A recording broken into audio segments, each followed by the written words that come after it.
Se ve. Sí, se ve, Perfecto. Entonces, la doctora Caravén también mencionó ramas de la farmacología y que son todos importantes, obviamente, ¿sí? En el cual ustedes tienen que ir conociendo qué es lo que estudia cada rama de esa farmacología. Pero hay dos fundamentales en las cuales ustedes tienen que saber, porque una de ellas es la que estudia qué es lo que le pasa a esa sustancia química que ingresa al organismo, qué es lo que sucede de que ingresa hasta que sale y otra es la que estudia lo que puede pasar a nuestro organismo, los efectos que nos puede causar, que obviamente siempre esperamos algo beneficioso, pero no existe ningún medicamento que carezca de efectos colaterales indeseables. Lamentablemente, todos los medicamentos que ingresan, en mayor o en menor medida, causan algún tipo de daño. Ni que hablar, o mejor dicho, tomemos como ejemplo a la aspirina. Fíjense que la aspirina es uno de los medicamentos mundialmente más utilizados. Y bueno, debido a que después de muchos años, se vio que su alta acción farmacológica, que era de hemorragia digestiva, se fue dejando de lado. Aparecieron sus primos hermanos, obviamente, como el ibuprofeno, naproxeno, diclofenac, otros medicamentos. Entonces, a la aspirina prácticamente hoy en día son difíciles lo que toman para su efecto analgésico y antiinflamatorio. Se lo dejó y la Organización Mundial de la Salud lo dejó prácticamente para el uso exclusivo de prevención. ¿Prevención de qué? De infarto, prevención de accidente cerebrovascular, ¿sí? Porque se vio que puede evitar la formación de trombos, ¿sí? De trombosis.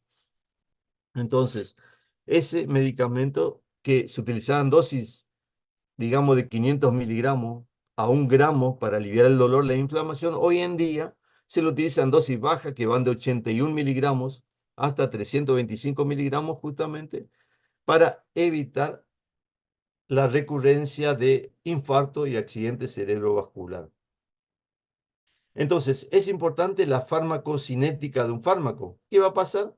Es aquella que va a estudiar el paso del fármaco a través del organismo, en función obviamente del tiempo y de la dosis. Va a comprender los mecanismos de absorción, distribución, metabolismo y excreción. Pero ¿qué es lo que debemos olvidar y que también es importante que vayan aprendiendo? Porque esa sustancia química, ¿sí? Puede tener diferentes vías de administración. Un ejemplo de un fármaco, de un grupo de fármacos que se pueden administrar por diferentes vías son, por ejemplo, los corticoides.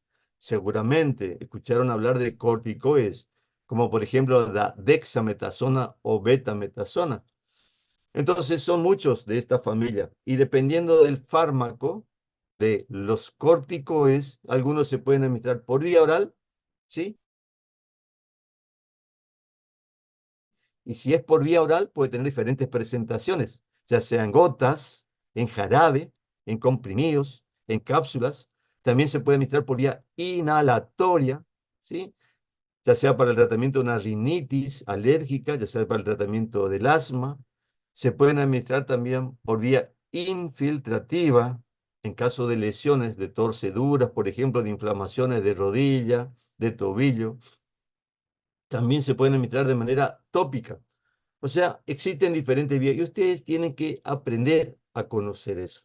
Tienen que saber cómo puedo administrar mi fármaco, cómo viene, si vienen comprimidos, vienen en jarabe, vienen en cápsulas, porque se van a encontrar aquella situación en la que el paciente, supongamos, le diga, mire, doctor, yo no quiero el medicamento tomar todos los días, tantas veces en el día. Yo quiero ese medicamento, pero una ampolla que lo administre por vía intramuscular y con eso sea suficiente.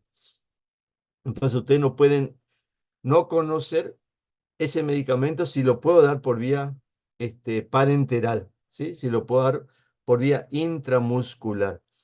Entonces, eso de a poquito vamos a ir aprendiendo. No se enloquezcan porque son muchos fármacos que vamos a hablar durante la cursada. de la cual ustedes son pocos los fármacos que van a utilizar el día de mañana. Entonces, más aún, más con razón, al igual que ahora en las especialidades o subespecialidades en medicina, se manejan 10, 12, 14 fármacos. De los miles que hay, se manejan eso. Obviamente que el profesional quiere saber todo de todo y eso es imposible.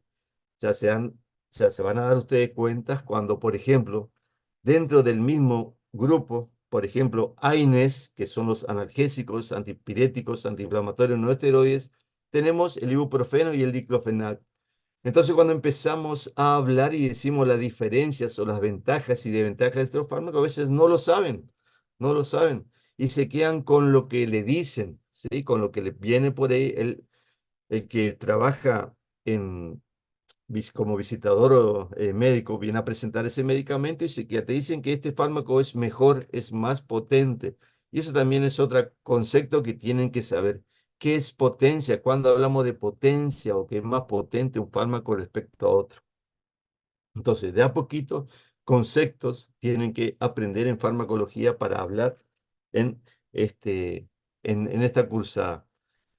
Entonces, la vía de administración puede ser la vía enteral, que es la más común, que es la mucosa oral, que se pueden absorber ya a través de la mucosa sublingual. Generalmente van por las venas sublinguales y de esa manera se evita el primer pasaje del fármaco a través del hígado. ¿Qué significa que evita el primer pasaje a través del hígado? O sea, evita una gran metabolización. ¿Y qué significa que evita una gran metabolización? Y significa que no se va a degradar, que va a haber mayor cantidad de fármaco disponible para tener efecto farmacológico, porque fármaco que pasa por el hígado generalmente va perdiendo su eficacia. Ya lo vamos a ir viendo más detalladamente. Y obviamente al ser por la mucosa sublingual también tiene una absorción más rápida.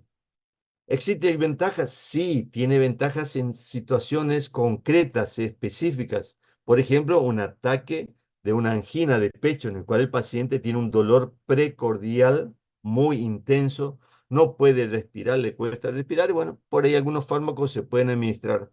Lamentablemente, la industria farmacéutica se aprovechó de esa absorción más rápida para ofrecer otros fármacos que teóricamente no tiene ninguna ventaja farmacológica respecto a la absorción en la mucosa gástrica. Pero bueno, te hablan de rapidez de acción. Te dicen, bueno, al minuto ya va a tener un efecto farmacológico, pero ¿cuánto sale? ¿Cuánto cuesta un medicamento por esa vía de administración? Entonces, algo que hay que aprender también, cuándo es cierto, cuánto es tan cierto lo que nos dicen respecto a la rapidez de acción que a su eficacia farmacológica. Después tenemos la mucosa gástrica, donde se absorben fármacos ácidos, por ejemplo, salicilatos y los barbitúricos.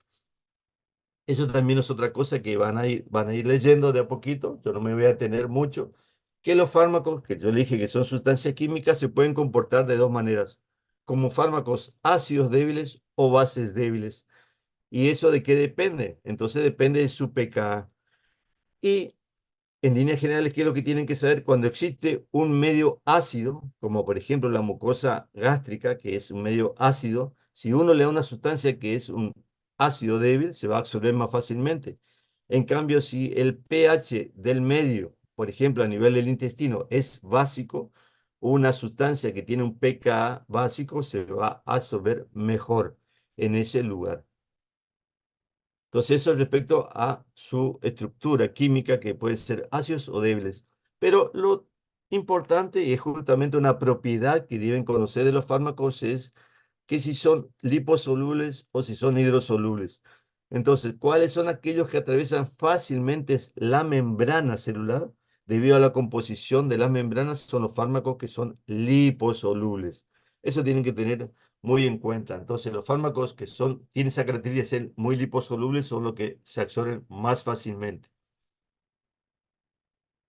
Tenemos también del otro lado la vía rectal, que prácticamente son contadas las situaciones que uno puede administrar esos fármacos. Antes era más común administrarlos, sobre todo en pacientes en estado con vómito, estados nauseosos o inconscientes. la absorción sea irregular e incompleta, pero hoy en día prácticamente se deja esa vía para tratar problemas rectales en esa zona. Entonces, ¿qué problema uno puede tener en esa zona? Bueno, por ejemplo, hemorroides, ¿sí? Alguna lesión, algún traumatismo, una hemorroide, entonces uno puede utilizar un medicamento para tratar una patología en esa zona localizada, no para tener un efecto sistémico. ¿Qué significa efecto sistémico? O sea, a nivel general del organismo. La otra vía que muy utilizada, aparte de la vía enteral, es la vía parenteral, o sea, al lado, parenteral al lado, que es rápida, segura, completa. La dosis se calcula con más exactitud. Se evita la influencia de jugos digestivos. Eso es importante para algunas sustancias donde uno si le da por vía oral, obviamente se puede degradar y no se absorbe, evitando también el primer pasaje por el hígado. Se absorben rápidamente fármacos en solución acuosa que las oleosas. Estos se absorben más lentamente. Van a ver ustedes cuando vean las diferentes presentaciones de fármacos en ampollas, van a ver que la mayoría vienen en solución acuosa. ¿Sí? En cambio hay otras que vienen que son un poquito más aceitosas o oleosas. Esos son fármacos que se absorben más lentamente y hay que tener cuidado dónde lo van a administrar, por qué vía lo van a administrar. Tenemos la vía subcutánea, que también es una vía importante, sobre todo cuando se administra insulina. Hoy en día existen la colocación de sustancias en forma de comprimidos de implantación para como anticonceptivo, algunos parches. Vía intravenosa, recuerden ustedes que la vía intravenosa generalmente se utilizan sustancias irritantes y soluciones hiperretónicas y lo deben dejar fundamentalmente para situaciones de urgencia, sí, de gravedad. Generalmente a un paciente cuando se lo interna se utiliza esa vía, se hace esa vía y bueno, ahí se le van pasando diferentes sustancias. Y obviamente nunca soluciones oleosas, porque eso va a causar una flebitis de la vena, un trombo y obviamente le pueden causar la muerte al paciente. Existen otras vías, intradérmica, transdérmica, que bueno, eso lo pueden ir leyendo, total. Esto va a estar colgado de a poquito y bueno, lo van a ir leyendo y ampliando el conocimiento. La vía inhalatoria, como yo le dije, existen corticoides que se pueden administrar por esta vía. Bueno, lo importante de la vía inhalatoria es justamente que se utiliza esta vía para tratar patologías que afectan a esta vía, como por ejemplo el asma bronquial, la rinitis alérgica. Ahí tenemos dos fármacos para ir conociendo algunos y repitiendo, salbutamol y beclometasona, por ejemplo, que se pueden administrar por esta vía. La vía tópica, recuerden ustedes que no es lo mismo una piel intacta que una piel que tiene algún tipo de solución de continuidad. Generalmente la piel intacta, muy pocas sustancias atraviesan, ¿sí? La piel intacta. Este, es usado obviamente cuando hablamos de vía tópica, ya sea se administra en piel o en mucosas. En piel prácticamente muy pocas veces se van a absorber, pero sí en las mucosas, en la mucosa de la conjuntiva, a nivel de los ojos, a nivel de la nasofaringe, de la bucofaringe, de la vagina, del colon, uretra y la vejiga, por ejemplo. Y ahí tienen que recordar que muchas veces cuando uno administra de manera tópica, pero en las mucosas pueden tener un efecto sistémico, algo que es común y que se vio, por ejemplo, en aquellos pacientes que se aplican gotas a nivel de la nasofaringe por X motivo y que van a causar este, van a causar una compresión de los vasos sanguíneos, puede causar aumento de la presión arterial. Lo mismo aquellos que se administran, por ejemplo, a nivel de la conjuntiva. O sea, uno está colocando una gotita a nivel del ojo, pero puede tener un efecto sistémico importante. Entonces hay que tener en cuenta también cuánto tiempo voy a tratar de esa manera esa lesión al paciente. Entonces, esos medicamentos que se administran por esa vía pueden causar efectos tóxicos a nivel sistémico. Tenemos factores que van a influir en la absorción, sobre todo en la vía tópica. Entonces, tenemos la absorción sistémica en piel que tiene abrasiones, quemaduras, La inflamación también va a causar aumento del flujo sanguíneo, aumentar la absorción. La piel hidratada es más permeable, obviamente, que la piel seca. Y el legado estatocórneo, que ocurre fundamentalmente en los recién nacidos, en los chiquitos, hay que tener mucho cuidado. A veces uno tiene una pequeña lesión, una dermatitis, ¿sí? O una piodermitis, y a veces se le aplican medicamentos que contienen antibióticos que pueden ser muy tóxicos, le pueden dar corticoides por mucho tiempo y que eso se absorbe fácilmente en los niños. Así que hay que tener mucho cuidado. Algo que favorece obviamente cuando uno administra por vía tópica en piel la absorción es a través de la aplicación de la corriente galvánica, a través de la iontoforesis o si no a través del ultrasonido. Estos son aparatos que utilizan los kinesiólogos, que por ahí si a algunos les pasó, que se lastimó la rodilla, el tobillo, lo que sea, va y utiliza esos aparatos justamente que a través de la corriente galvánica o causando vasodilatación importante, hacen que se absorba. eh, Porque aumentan el flujo sanguíneo. Esa es la manera entonces que utilizan los kinesiólogos, o se utiliza en kinesiología para facilitar la absorción. Y después tenemos mecanismos de absorción. Esto después lo van a leer perfectamente ustedes para saber diferenciar cuál es la absorción pasiva, la absorción activa, difusión facilitada, pinocitosis. Son las diferentes formas en las cuales un fármaco se va a absorber. En línea general, la absorción pasiva se absorbe dependiendo de la concentración. A mayor concentración, mayor absorción. O sea, tienen que atravesar una barrera semipermeable en el cual se va absorbiendo lentamente y va pasando simplemente por su concentración. Muchísimos fármacos lo hacen de manera. Y otra es el transporte activo, absorción activa, donde hay gasto de energía y necesita a veces de un transportador. Y eso tiene que hacer la diferencia porque es saturable. Entonces, por más que aumentemos la dosis de ese medicamento que se absorbe por transporte activo, es en vano, no sirve para nada. ¿Por qué? Porque es saturable y por lo tanto no se va a absorber el exceso por ahí de medicamento que nosotros estamos dando. La absorción pasiva se sigue, por ejemplo, por la ley de Fick, donde habla que un sustrato alcanza una concentración equivalente en ambos lados de una membrana. Cuando alcanza la concentración equivalente, se interrumpe su transporte. Pero también que es importante en este caso, que recordemos la asociación pasiva, es lo que yo le dije, el grado de liposolubilidad, ¿sí? Entonces, ese factor que tienen que ser fármacos liposolubles hace que se absorban más fácilmente en la membrana. Otro punto que no quería pasar de largo es el pH. ¿Y por qué? Entonces, fisiológicamente nosotros tenemos un pH ácido a nivel gástrico. Ese pH es importante para que se absorban muchos nutrientes, para que se absorban muchas sustancias que realmente nos aportan vitaminas, por ejemplo. Entonces, ese pH se puede estar afectado por diferentes situaciones, pero sobre todo cuando tomamos un medicamento que inhibe la secreción del pH. Hoy en día se está utilizando un grupo de fármacos que son los inhibidores justamente de la bomba de protones, entonces, y que causan un pH cero.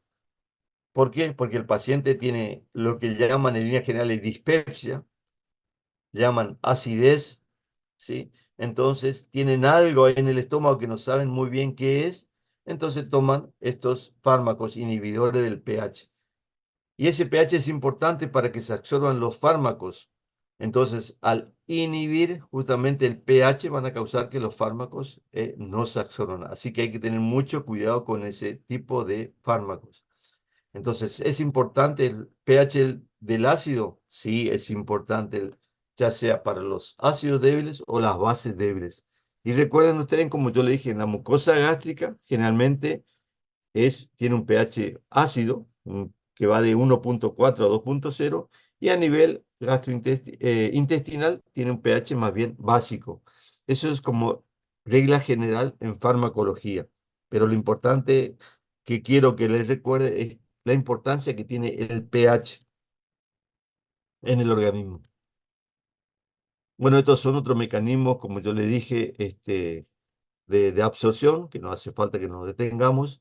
Y obviamente lo otro, que era lo que yo les dije, en líneas generales, factores que van a modificar la absorción. Le hablé de solubilidad, le hablé de la concentración del fármaco, pero también existe lo que se llama cinética y solución de la forma farmacéutica. Vieron que ahora existen medicamentos que dicen, tiene es un comprimido recubierto. Bueno, eso es a veces porque quieren que el fármaco dure más tiempo. Que generalmente un fármaco duraba 8 horas, quieren que dure 12 horas, quieren que dure 24 horas. Entonces, generan una sustancia química recubierta de una sustancia para que se vaya disolviendo lentamente, lentamente y dure más tiempo, 24 horas, por ejemplo, a nivel del plasma. Pero ¿qué pasa? Hay algo que por ahí se olvidan y que existe, que es algo fisiológico y es la velocidad del, del intestino normal, ¿eh? Tenemos personas, existen personas que tienen un acelerado peristaltismo y otro que tiene una disminución del peristaltismo por sí. Y después existen patologías que pueden causar una disminución, justamente es el peristaltismo, y otro que pueden causar un aumento. Entonces, no a cualquiera le podemos dar el mismo medicamento. Siempre es importante conocer bien al paciente a quien le vamos a prescribir. No es solamente decir, este fármaco fue bien estudiado y se sabe perfectamente que causa un efecto maravilloso. Bueno, ¿y tu paciente qué? ¿Qué sabe de tu paciente? Sé que se llama Florencia, tiene 25 años y nada más. No sé si soy claro con eso. Otro punto importante es, por ejemplo, la circulación. Obviamente, cuando existe mayor circulación, a haber mayor absorción. Mayor superficie de absorción, mayor absorción, como por ejemplo la mucosa gastrointestinal, la mucosa respiratoria. Y como le mencioné en un principio, la vía de administración, donde la vía de administración más rápida a veces es la vía endovenosa, ¿sí? La que se utiliza para urgencia y que situaciones que paciente tiene que salir rápidamente de ese estado que le puede llegar a causar la muerte. Después de la absorción, ¿qué pasa? No es que el fármaco va y causa su efecto farmacológico. Se transporta en plasma. ¿Cómo se transporta en plasma? Unido a proteínas plasmáticas. Entonces acá lo mismo tenemos los principios que dijimos, ácidos débiles y bases débiles. Los ácidos débiles se van a unir en líneas generales a las albúminas y las bases débiles a la glucoproteína ácida alfa 1. Importante es saber que lo que se unen el fármaco, que se une a las proteínas plasmáticas, fármaco ligado, ¿sí? No va a tener acción farmacológica, no va a atravesar la membrana celular, no va a tener un efecto. En cambio, sí el fármaco que está libre, ese es el que va a tener el efecto farmacológico que uno está buscando. Siempre existe una relación entre el fármaco libre y el fármaco ligado. A medida que el fármaco libre va ingresando a la membrana celular, el fármaco está ligado a la proteína plasmática, se va, de- eh, se va desligando. Existen también lugares para algunos fármacos que son depósitos de fármacos. Algunos de ellos, por ejemplo, en el caso de la cloroquina, por ejemplo, los glóbulos blancos, leucocitos, otros, como es las tetraciclinas, para los casos de los huesos y dientes, y así.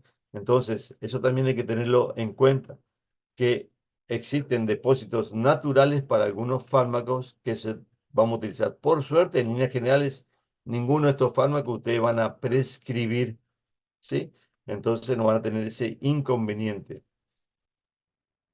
Respecto a las barreras naturales, recuerden ustedes que la barrera sangre líquido cefalorraquídeo es la que verdadera barrera, ¿sí? Ahí existe una estrecha unión entre las células que hacen que prácticamente sean pocos los fármacos que atraviesen en la barrera sangre líquido cefalorraquídea.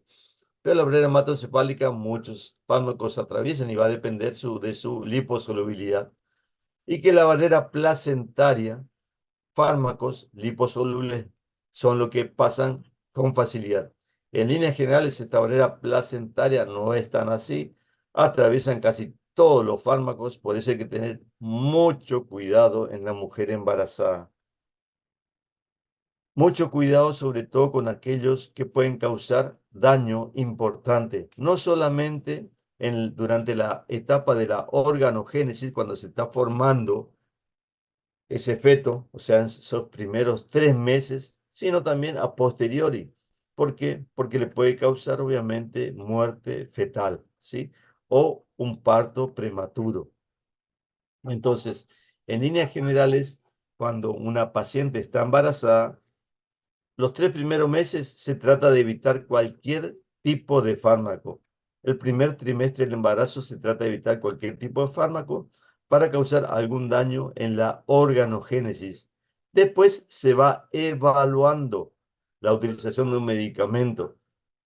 Si necesita durante el segundo o tercer trimestre el medicamento, se puede dar, obviamente se pueden dar fármacos a la embarazada con el riesgo potencial de que ocurra un parto prematuro, obviamente. Después tenemos al gran amigo que tenemos todos. Cuando preguntamos sobre, bueno, ¿cuál es el órgano más importante? Obviamente, sobre todo las chicas que van a decir, y el corazón, obviamente.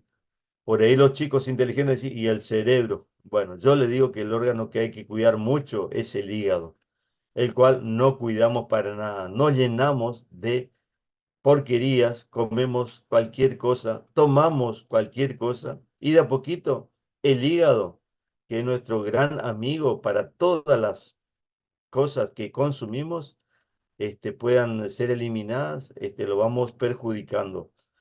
Es tanto el daño que ocurre a nivel hepático que muchísima gente recibe trasplante hepático antes de los 40 años, imagínense. Pensar en un trasplante hepático a los 40 años, conseguir un hígado que sea compatible, es terrible. Pero bueno, es debido al gran daño que le causamos al hígado. Entonces, el hígado es nuestro gran aliado, es el que depura prácticamente de todo lo que comemos, todo lo que tomamos, y que hace, lo prepara para que ese fármaco pueda ser eliminado. ¿Y cómo lo hace? Tiene un sistema enzimático importante que lo podemos dividir de dos maneras. Fase uno y en la fase 2. Ese sistema enzimático microsomal actúa en esas dos fases. En la fase uno simplemente procesos sencillos como procesos de oxidación, reducción, hidrólisis y que en algunos casos esa fase sirve para que algunos fármacos que ingresan no como un principio activo, sino como un profármaco, puedan tener efecto farmacológico.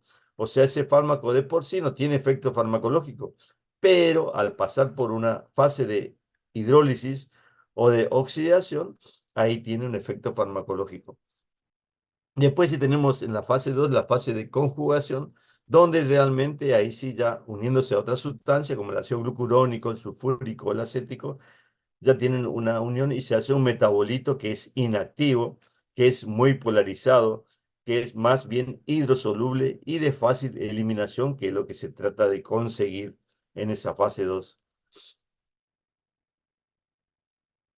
Vía y mecanismo de excreción también son importantes tenerlo presente. Recuerden bien ustedes que la principal vía de excreción es el riñón, ¿sí? Es el riñón. Y que puede hacerlo a través de filtración glomerular, donde esos fármacos se reabsorben, y son eliminados por reabsorción tubular pasiva a nivel de los túbulos proximal y que también es importante la influencia del pH en ese caso. Es por eso que en algunas situaciones donde este, el pH, uno necesita eliminar una sustancia que es más bien alcalina, uno necesita eliminar esa sustancia rápidamente, bueno, simplemente con hidratar más el paciente es suficiente para que ese pH sea más básico y pueda ser eliminado. Y también tenemos el proceso de secreción tubular activa. ¿sí? Eso es importante tenerlo presente. No son para no son para muchos fármacos, pero bueno, es una forma también de excretar las sustancias ácidas o bases débiles. Otra vía de excreción, recuerden ustedes que tenemos la vía fecal, la vía biliar, la circulación enterohepática, eh, con eliminación renal, la excreción pulmonar, que fundamentalmente es para sustancias como son los anestésicos generales, los líquidos volátiles, los gases, el alcohol, gasolina, queroseno. Es por eso que fácilmente, sobre todo las chicas, se dan cuenta, bueno, hoy en día también los varones se dan cuenta con una persona, rápidamente te das cuenta si tomó o no tomó nada, porque cuando uno se acerca bastante, siente el olor de esa persona al alcohol y por más que quiera negar, y le preguntan, ¿vos tomaste algo? No, no tomé nada, se siente fácilmente porque la vía de excreción. No hace falta que vean que están orinando cada rato para saber que se tomó 3 4 litros de cerveza, sino simplemente se acercan y sienten el olor a alcohol, se van a dar cuenta fácilmente porque es su vía fundamentalmente de excreción.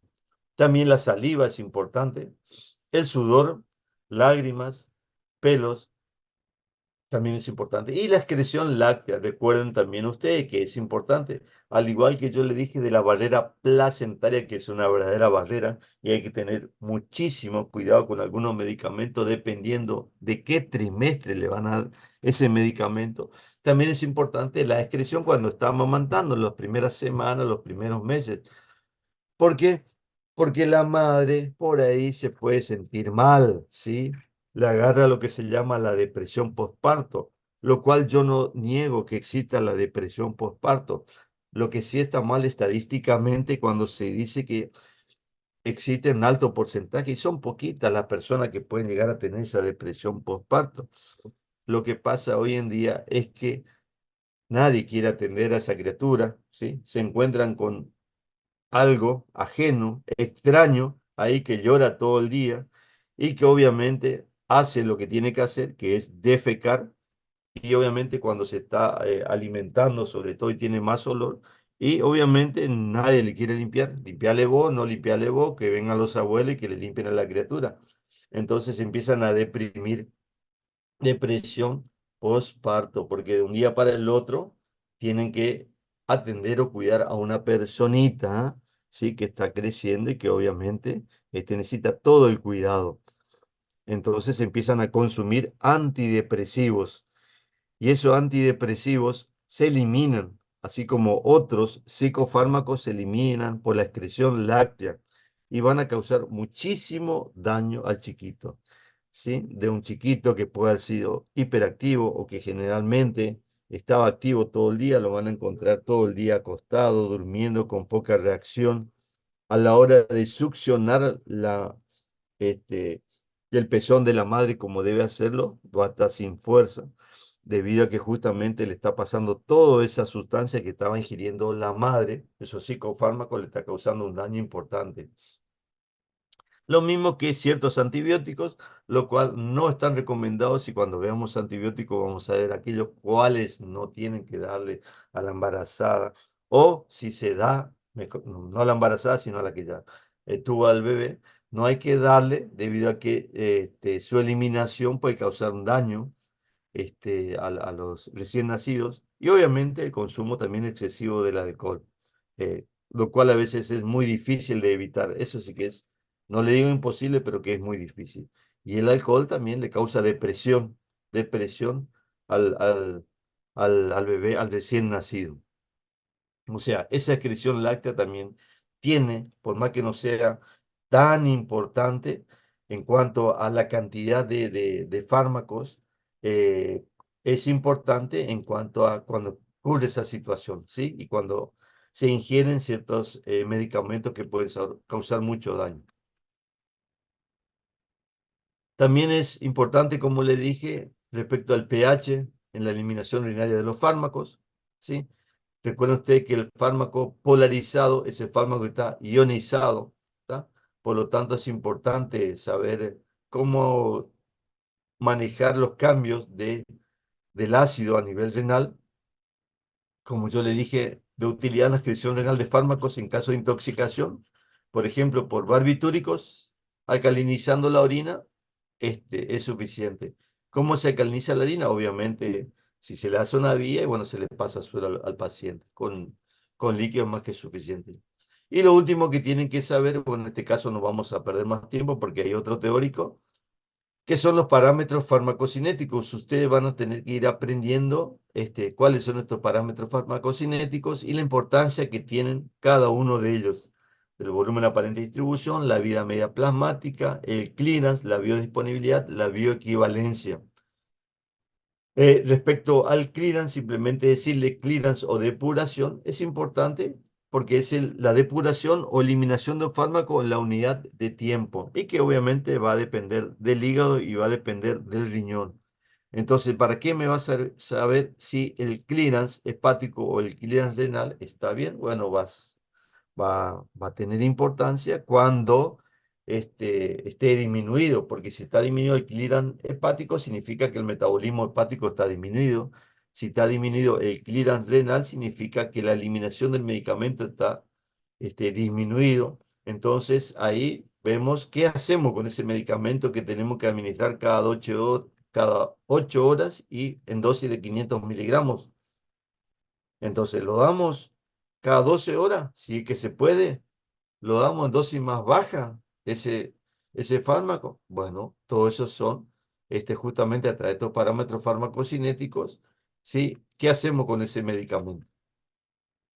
La vida media plasmática, que es la cantidad, el tiempo necesario que se necesita para eliminar el 50% del fármaco administrado del organismo, es simplemente para saber la vida media plasmática cada cuánto tengo que dar mi medicamento. O sea, el 50% tiene que estar en plasma sanguíneo. Entonces, si te dice el laboratorio, en ese caso sí, nos amigamos con los laboratorios y si ellos dicen que hay que dar cada 8 horas, hay que dar cada 8 horas. Si hay que dar cada 6 horas, lo damos cada 6 horas. Si hay que dar cada 4 horas, cada 4 horas o cada 12 horas. Entonces es importante saber eso para saber la posología del medicamento. La biodisponibilidad también es importante para saber la cantidad que llega al sitio de acción para tener el efecto farmacológico.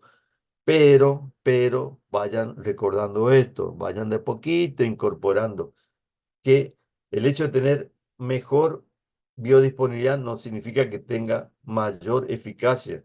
Entonces, el hecho de que llegue mayor cantidad no significa que tenga mayor eficacia, ¿sí? Ese medicamento. Hay fármacos que tenemos en nuestro mercado farmacológico y tienen muy buena biodisponibilidad que no sirven para nada, para nada. ¿Y cómo está nuestro mercado farmacológico? Bueno, están y no lo podemos sacar.